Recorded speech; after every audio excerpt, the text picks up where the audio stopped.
सभी देखने वालों की सेवा में मैं जावेद नसीम अपना आदाब, सलाम, नमस्कार और सत श्री अकाल पेश करता हूँ। दोस्तों, कई बार ऐसा भी हुआ है कि जब दो काबिल इंसान एक दूसरे के मद्दे मुकाबिल होते हैं तो उनमें से एक काबिल इंसान दूसरे को उसकी काबिलियत के होने के बावजूद भी पसंद नहीं करता। और ऐसा ही कुछ हुआ था सलील चौधरी साहब और मोहम्मद रफ़ी साहब के दरमियान। दोनों ही अपने अपने फ़न के माने हुए मजे हुए खिलाड़ी थे। अगर सलील चौधरी साहब ने 13 ज़बानों में काम किया था तो दूसरी तरफ मोहम्मद रफ़ी साहब ने भी न सिर्फ ये कि हज़ारों गीत गाए थे बल्कि 36 ज़बानों में उन्होंने अपनी आवाज़ का मुजाहरा किया था।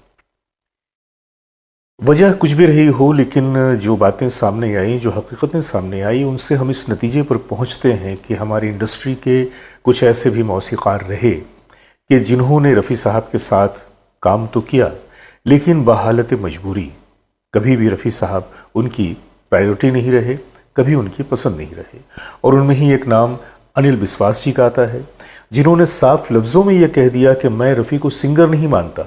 लेकिन उसके बावजूद एक ऐसा भी वक्त आया कि जब अनिल बिस्वास साहब रफ़ी साहब से उन्होंने रुजू किया अपने फिल्म में गाना गवाने के लिए। वही चीज़ सलील चौधरी के साथ भी थी।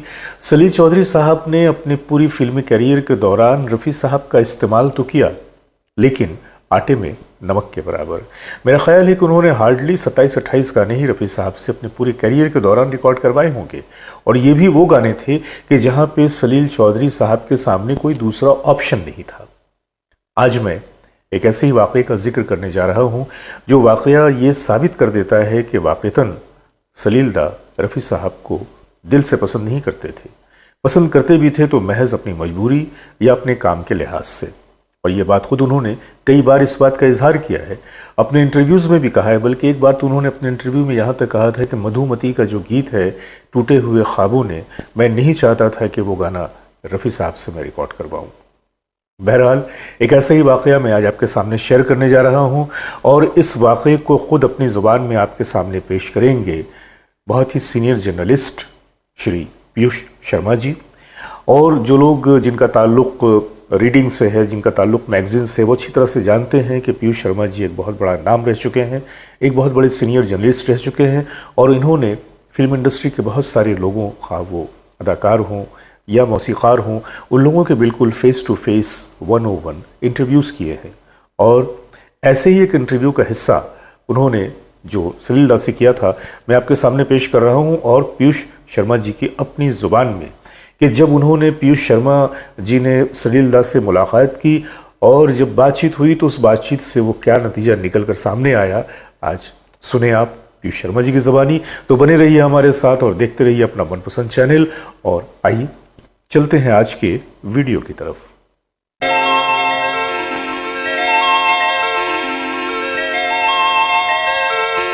दोस्तों, मैंने हमेशा एक बात कही है कि रफ़ी साहब इंडस्ट्री की रीढ़ की हड्डी तो थे, स्पाइन कॉर्ड तो थे, लेकिन उसके बावजूद बहुत सारे ऐसे लोग हैं कि जिन्होंने रफ़ी साहब को पसंद नहीं किया। लेकिन अक्सर व बेशतर ये देखने में आया कि वही लोग जो रफ़ी साहब को पसंद नहीं करते थे या उन्हें डिमोरल करने की कोशिश करते थे या उन्हें किसी भी तरह से उनको डिस्ट्रैक्ट करने की कोशिश करते थे, फिर एक ऐसा समय आया कि वो सारे के सारे लोग यके बाद दीगरे रफ़ी साहब के सामने सरनुगी होते नज़र आए और रफ़ी साहब के सामने फिर वो अपनी ज़रूरत का इजहार करते नज़र आए। ऐसे दर्जनों वाक़यात हैं, दर्जनों नाम हैं जो मैं फ़र्दन पूरी कहानी के साथ आपके सामने कई बार पेश भी कर चुका हूँ। और भी कई चीज़ें ऐसी हैं, कई नाम ऐसे हैं कि जो मैं आपके सामने पेश कर सकता हूँ। लेकिन आज उतनी सारी तफसील में न जाते हुए आज मैं आपके सामने जो पेश कर रहा हूँ पीयूष शर्मा जी की वो आवाज़ जो उन्होंने जब सलील दा से उनकी मुलाकात हुई थी और उसके बाद उनके और सलील दा के दरमियान इस गीत को लेकर जो मैं आपके सामने दिखाने जा रहा हूँ क्या बातें हुई।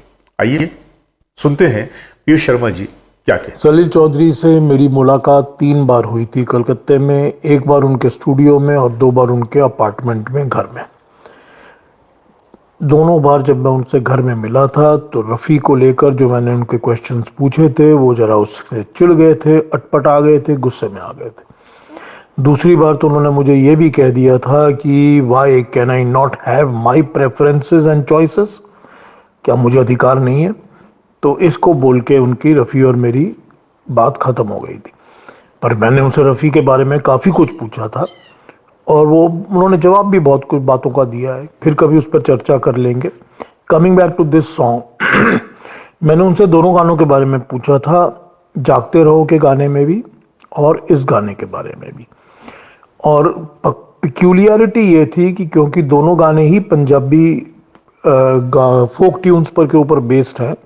जागते रहो का अहमे दुनिया देवे दुहाई और ये वाला गाना भी बलखाती शर्माती आजा।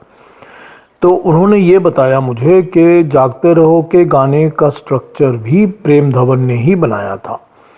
वो गाने का जो स्ट्रक्चर बनाया था कि ट्यून इस तरह बनाई जानी चाहिए कि इस तरह की ट्यून जो होती है वो पंजाबी भांगड़े की ट्यून होती है, वो भी उन्होंने ही बनाया था, प्रेम धवन ने ही। और इस गाने के भी जब ज़रूरत पड़ गई तो ये तो बिकॉज बेसिकली ये गाना बिमल रॉय की फिल्म में था और मोनी भट्टाचार्य डायरेक्टर थे। तो बिमल रॉय और मोनी भट्टाचार्य तो घर की बात थी सलील चौधरी के लिए। कोई ज़रूरी नहीं था कि इसमें पंजाबी गाना दिया जाए, ये बिल्कुल ज़रूरी नहीं था।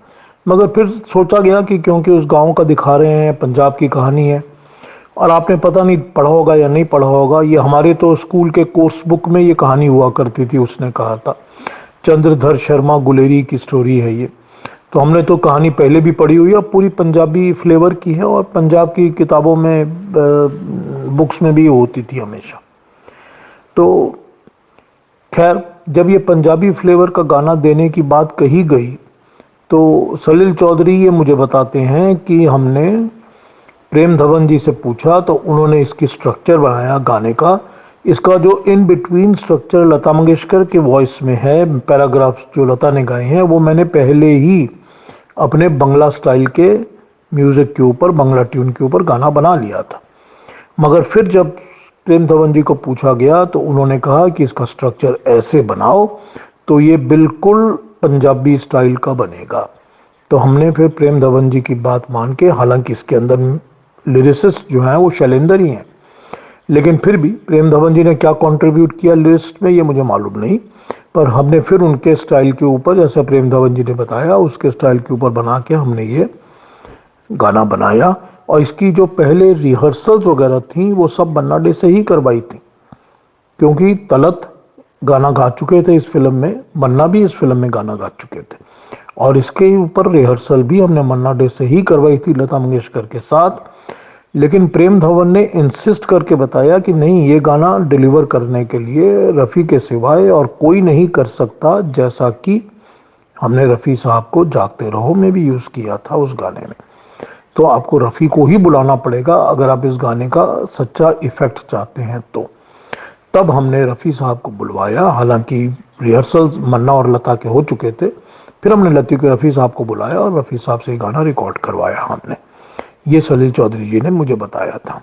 तो इस गाने के बारे में यही है।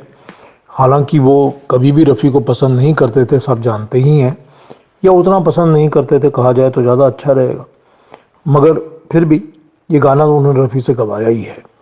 और फिर कभी आपको पूनम के रात के गाने के बारे में बताऊंगा, दिल तड़पे तड़पाए। किसी को बुरा कहना अच्छी बात तो नहीं, या किसी की बुराई का बखान करना भी अच्छी बात नहीं, लेकिन जो हकीकतें होती हैं उनसे रूगर्दानी भी नहीं की जा सकती। हम गलत बातों को तो जस्टिफाई कर सकते हैं, लेकिन जो हकीकतें हैं उन्हें जस्टिफाई करने की कोई ज़रूरत नहीं। और ये एक हकीकत थी कि ऐसे कई लोग थे जो रफ़ी साहब को नापसंद करते थे, और उनमें एक नाम सलील चौधरी जी का था। मैं ये तो नहीं कहता कि सलील चौधरी साहब को रफ़ी साहब से कोई पुरख्वाहिश थी, कोई रंजिश थी, लेकिन हाँ, होता है ऐसा कि हम जब कभी किसी एक शख्स को ज़्यादा पसंद करते हैं, उसके मुकाबले में किसी दूसरे को कम पसंद करते हैं। हो सकता है कि सलील दा के साथ भी यही बात रही हो, लेकिन ये सलील दा की कहना चाहिए कि शराफत या भलमनसाहत कहिए या उनका खरापन कहिए कि उन्होंने कभी भी इस बात को नहीं छुपाया कि उनकी प्रायोरिटी रफ़ी साहब नहीं है। आज के वीडियो में आपने सुना कि पीयूष शर्मा जी ने किस तरह से उन सारे इंटरव्यू का अहाता किया और उन्होंने रफ़ी साहब के बारे में क्या कहा।